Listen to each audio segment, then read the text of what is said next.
ഗോകുൽ ഓർത്തു നോക്കൂ, ഇവിടെ പ്രാണപ്രതിഷ്ഠാ ചടങ്ങോട് തുടങ്ങിയതാണ് തെരഞ്ഞെടുപ്പ് പ്രചരണം. അക്ഷരത്തിൽ നിങ്ങളത് രാഷ്ട്രീയമൊന്നുമില്ല എന്നൊക്കെ പറയുമ്പോൾ പോലും ആ സമയം മുതൽ അനൗദ്യോഗികമായി തുടങ്ങി.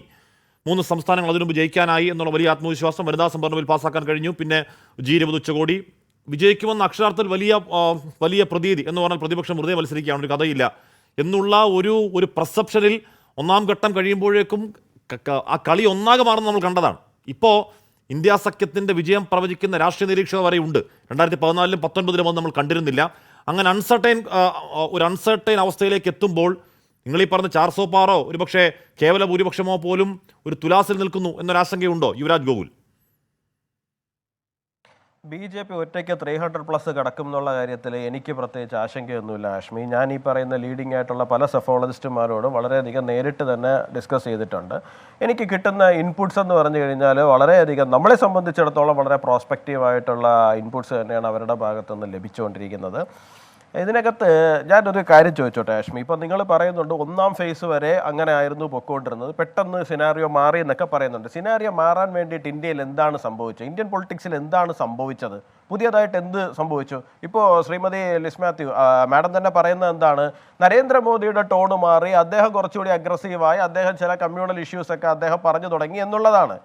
നോക്കൂ, ഇവിടെ പോലും നരേന്ദ്രമോദി ഗിയർ ഷിഫ്റ്റ് ചെയ്തതിനെയാണ് അവർ മറ്റൊരു തലത്തിലേക്ക് വ്യാഖ്യാനിക്കുന്നത്. ഇപ്പം മാഡം മാത്രമല്ല, ഇതുവരെ ഉണ്ടായിട്ടുള്ള ഇപ്പോൾ ഹാഷ്മി നമ്മൾ തമ്മിലിരുന്ന ചർച്ചകളിൽ ഉൾപ്പെടെ നിങ്ങൾ എല്ലാവരും എടുത്ത് പറഞ്ഞ നരേന്ദ്രമോദി ഈ തലത്തിലേക്ക് അദ്ദേഹത്തിൻ്റെ ടോണ് മാറ്റി എന്നാണ് പറയുന്നത്. അല്ലാണ്ട് പ്രതിപക്ഷം ഇവിടെ എന്തെങ്കിലും പ്രത്യേകമായിട്ട് ചെയ്തു എന്നുള്ളത് കൊണ്ടല്ല, അല്ലെങ്കിൽ ഇന്ത്യൻ പൊളിറ്റിക്സിൽ എന്തെങ്കിലും ഭയങ്കരമായി സംഭവിച്ചു, ഭരിച്ചുകൊണ്ടിരിക്കുന്ന മുന്നണിക്ക് വിരുദ്ധമായിട്ടൊരു വലിയ വികാരം ഉണ്ടാകാൻ വേണ്ടിയിട്ട് എന്തെങ്കിലും സംഭവിച്ചു ഇതുകൊണ്ടല്ല. നരേന്ദ്രമോദി അദ്ദേഹത്തിൻ്റെ ഗിയർ ചേഞ്ച് ചെയ്തു, അപ്പോൾ അതെന്തോ കാരണം കൊണ്ടാണ് എന്ന് കരുതുന്നത് കൊണ്ടാണ്. അങ്ങനെയൊന്നുമല്ല. ഇലക്ഷൻ എന്ന് പറയുന്നത് വളരെ 7 ഫേസിൽ പോയിട്ടുള്ള ഒരു ഇലക്ഷൻ ആയിരുന്നു, വളരെ നീണ്ട ഒരു പ്രോസസ്സായിരുന്നു.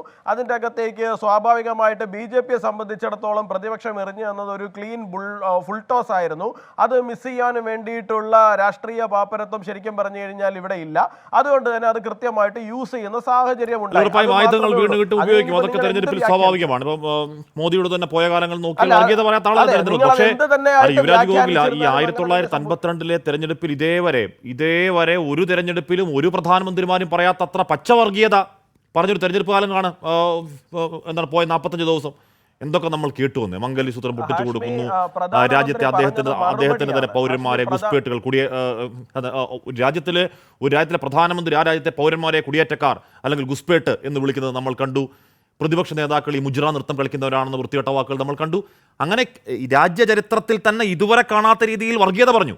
ഒന്നുകൂടി പറഞ്ഞാൽ നമ്മുടെ ശശികല ടീച്ചർ പോലും പറയാത്ത വാക്കുകൾ ഒരു രാജ്യത്തിന്റെ പ്രധാനമന്ത്രി പറഞ്ഞു എന്നുള്ളതാണ് ഇവിടെ പ്രത്യേകത. ശ്രീ യുവരാജ് ഗോകുൽ,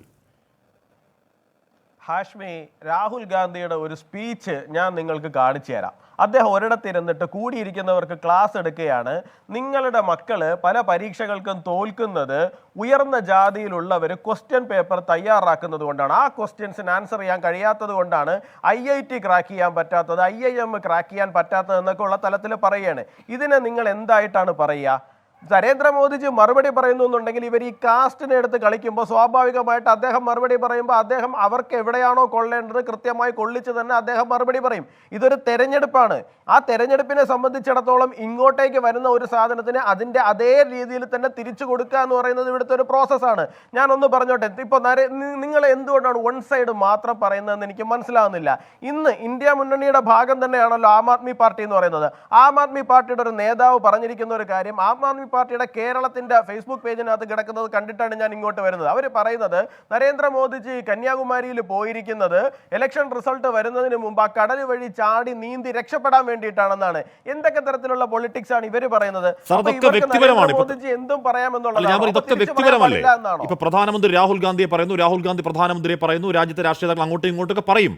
ഒരു രാജ്യത്തിന്റെ പ്രധാനമന്ത്രി ആ രാജ്യത്തിന്റെ സ്വന്തം പൗരന്മാരെ നോക്കി ദാ ഗുസ്പേട്ടോം എന്ന് പലയാവർത്തി പറയുകയാണ്. അത് ഈ ലോക ചരിത്രത്തിൽ ഏതെങ്കിലും പ്രധാനമന്ത്രിമാർ ഏതെങ്കിലും രാജ്യത്തെ പൗരന്മാരെ നോക്കി പറഞ്ഞിട്ടുണ്ടോ? കുടിയേറ്റക്കാരെ എന്ന് അല്ലല്ല ഹാഷ്മി, ഇത് കുടിയേറ്റക്കാരെ എന്ന് ഹാഷ്മി തന്നെ പറഞ്ഞു കഴിഞ്ഞു. കുടിയേറ്റക്കാരെ എന്ന് ഹാഷ്മി തന്നെ പറഞ്ഞു കഴിഞ്ഞു. ഞാൻ പ്രസ്താവന എന്റെ ശ്രദ്ധയിൽ പെട്ടിട്ടില്ല, അതുകൊണ്ട് തന്നെ എനിക്ക് തരാനും പറ്റില്ല, ഡിസ്ഗ്രി ചെയ്യാനും പറ്റുന്നില്ല. അല്ലല്ല, ഞാൻ ശ്രദ്ധയിൽപ്പെട്ടില്ല, സത്യസന്ധമായിട്ട് എന്റെ ശ്രദ്ധയിൽ പെട്ടിരുന്നുണ്ടെങ്കിൽ ഞാൻ കൃത്യമായിട്ട് നോക്കിയിട്ട് മറുപടി പറഞ്ഞേനെ. ഈ കഴിഞ്ഞ 15 ദിവസങ്ങളിൽ നരേന്ദ്രമോദി പറഞ്ഞ പ്രസംഗങ്ങളിലെ വാക്കുകൾ ക്രോഡീകരിച്ച ഒരാൾ പറയുന്നുണ്ട്. അദ്ദേഹത്തെ 232 തവണ കോൺഗ്രസിന്റെ പദാവലി ഉപയോഗിച്ചു. എത്രയോ 100 ചില്ലുവാനം തവലയാണ് മുസ്ലിം, പാകിസ്ഥാൻ, ന്യൂനപക്ഷം എന്ന വാക്കുകൾ. ഈ രാജ്യത്തുള്ള തൊഴിലില്ലായ്മയെക്കുറിച്ച്, രാജ്യത്തുള്ള എന്താണ് വിലക്കയറ്റത്തെക്കുറിച്ച് ഒരൊറ്റ വാക്ക് പോലും അദ്ദേഹം പറഞ്ഞിട്ടില്ല എന്നുള്ളതാണ് ആ ക്രോഡീകരിച്ച ആൾ പറയുന്നത്. എനിക്കറിയില്ല. അല്ല, ഈ രാജ്യത്ത് ഇൻഫ്ലേഷൻ അല്ല എന്തിനു പറയണം ഹാഷ്മി? ഞാനൊരു കാര്യം ചോദിച്ചോട്ടെ, രാജ്യത്ത് ഇൻഫ്ലേഷൻ എവിടെയാണ് നിൽക്കുന്നത്? കോൺഗ്രസ് ഭരിച്ചിട്ട് ഇറങ്ങി പോകുന്ന സമയത്ത് ഡബിൾ ഡിജിറ്റിൽ നിന്ന് ഇൻഫ്ലേഷൻ ഇന്ന് 5 പോയിന്റ് സംതിങ്ങിലാണ് നിൽക്കുന്നത്. അപ്പോൾ ഈ രാജ്യത്ത് ഇല്ലാത്തൊരു സാധനത്തിനെ കുറിച്ചിട്ട് നമ്മൾ എന്തിനാണ് പറയുന്നത്? ഈ രാജ്യം സാമ്പത്തികമായി ഏറ്റവും സുസ്ഥിരമായിട്ട് പോകുന്ന ഒരു സാഹചര്യമാണ്. ഇന്ന് GDP-യുടെ ലാസ്റ്റ് ക്വാർട്ടറിൽ GDP എന്താണെന്ന് പുറത്തു വന്നിട്ടുണ്ടല്ലോ. കഴിഞ്ഞ വർഷത്തെ GDP എന്താണെന്ന് പുറത്തു വന്നിട്ടുണ്ടല്ലോ. 8 പോയിന്റ് സംതിങ്ങിലാണ് ഗ്രോത്ത് നിൽക്കുന്നത്. 6.7 നിൽക്കും എന്ന് പറഞ്ഞ സ്ഥലത്താണ് നമ്മൾ ഇന്ന് 8 അടുപ്പിച്ച് നിൽക്കുന്നത് സാധനം. അപ്പോൾ ഈ പറയുന്ന കാര്യങ്ങളിൽ രാജ്യം സുസ്ഥിരമായിട്ട് പൊക്കോണ്ട് പോകുമ്പോൾ ആവശ്യമില്ലാത്ത വിഷയങ്ങളിലേക്ക് എന്തിനാണ് അദ്ദേഹം പറഞ്ഞു പോകുന്നത്? അതൊക്കെ നമ്മൾ നമ്മുടെ നേട്ടങ്ങളായിട്ട് ഇതിനോടകം അവതരിപ്പിച്ചിട്ടുള്ള വിഷയങ്ങളാണ്. നേട്ടങ്ങളായി അവതരിപ്പിച്ച വിഷയങ്ങളിൽ എന്തിനാണ് ഞങ്ങൾ കൺസേൺ പറയേണ്ടത്? വീണ്ടും പറയുന്നത് വിധി ദിനത്തിൽ 24 മാജിക് ജൂൺ 4 ചൊവ്വാഴ്ച രാവിലെ 5 മണി മുതൽ 24-ൽ.